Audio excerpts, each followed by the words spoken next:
Let's talk about bullying. So, surprise, surprise, I was bullied once. When I tell people this, nobody is shocked.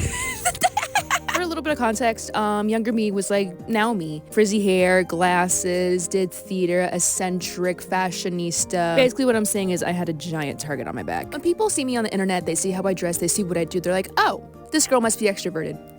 In real life, I'm actually very quiet. I was so quiet as a kid that people thought I didn't speak English. I was made fun of for a lot of things. My hair, my nose, my interests. The media does not portray bullying well at all. One of the things the media gets wrong a lot is that bullies are these low-life people. They're edgy. You could spot them from a mile away. Well, the truth is, bullies are usually very well liked. That's how they get away with what they do. And another thing is, bullying is usually very passive. That's why I usually don't see, people shoving people against lockers, be like, give me your lunch money, nerd. And so it makes it very hard to report these people. A handful of times I tried reporting these people, it never went well. The staff usually like the people who made fun of me more than me. When I was 11, a bunch of girls kept texting me to kill myself. I ended up telling the staff, and the staff ended up taking their side. And so they made me go in a room with all the people that were texting me those things. And I was the one that ended up apologizing. Unfortunately, I couldn't find solace in friend groups either, because I found myself being almost like the dog of the friend group. The punching bag, essentially. I had a friend group that convinced me to stop eating at lunch because they thought I was getting fat. I had a friend group that convinced me to give them my birthday money for a party that I ended up not being invited to. Multiple occasions where my friends would make plans in front of me and then proceed to be like, oh,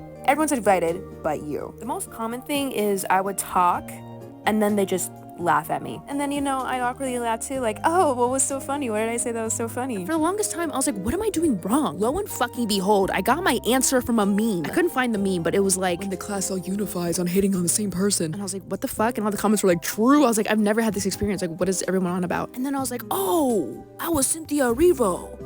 It was me. But then I was like, why me? Like, I literally didn't say shit. Why were people picking on me? I think that is actually why they made fun of me. I was just so shy. I didn't want to talk to anybody. And, well, I was considered unattractive, so that made me the target. At the age of 23, I'm still learning that some people really are just evil. And misery is contagious. But they can never take my whimsy away. Anyway, here I am, on stage, doing my shit. Where are my bullies? At home, being a bitch. And before anyone even thinks of commenting some stupid shit, remember you are commenting on my post with the audience I accumulated, with the views that I receive, because I fear you could never do what I do. And the only way you could get a morsel of attention is trying to take away my sparkle. And that just makes you a little bitch.